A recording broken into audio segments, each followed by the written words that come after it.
નમસ્કાર દર્શક મિત્રો, હું છું રૂપલ લુણેચિયા. સંપૂર્ણ ન્યૂઝમાં આપનું સ્વાગત છે.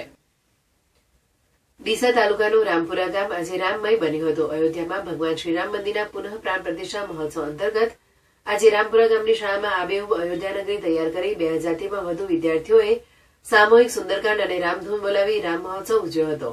22 જાન્યુઆરીના રોજ અયોધ્યામાં ભગવાન શ્રી રામ મંદિરના પ્રાણ પ્રતિષ્ઠા મહોત્સવનો શુભારંભ થઈ રહ્યો છે, જેને લઈ સમગ્ર દેશમાં તૈયારીઓ ચાલી રહી છે. ત્યારે આજે ડીસા તાલુકાના રામપુરા ગામે શ્રી કેડી મહંત શાળામાં રામ મહોત્સવની ઉજવણી કરવામાં આવી હતી, જેમાં સંપૂર્ણ અયોધ્યા નગરીની ઝાંખી તૈયાર કરવામાં આવી હતી, જ્યાં ભગવાન શ્રી રામ, સીતા મૈયા, લક્ષ્મણ અને હનુમાનજી વનવાસથી પરત ફરતા તેમનું ભવ્ય સ્વાગત કરાયું હતું.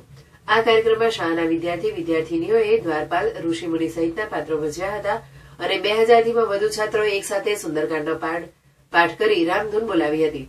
રામાયણના પાત્રોમાં સજ્જ થઈ 1000 બાળકોએ એકસાથે રામધૂન બોલાવી સુંદરકાંડનો પાઠ કરતા સમગ્ર રામમય બની ગયું હતું. આ પ્રસંગે શાળાના મેનેજિંગ ટ્રસ્ટી રૂપપુરી મહારાજ, નીરવપુરી માતાજી, ગ્રામ વિકાસ એજન્સીના ડાયરેક્ટર આર.આઈ. શેખ, ગ્રામ્ય મામલતદાર ડી.એસ. દરજી, સરપંચ ગણપત ભીલડિયા, આચાર્ય કે.પી. રાજપૂત સહિત શિક્ષકો અને વિદ્યાર્થીઓ મોટી સંખ્યામાં ઉપસ્થિત રહ્યા હતા.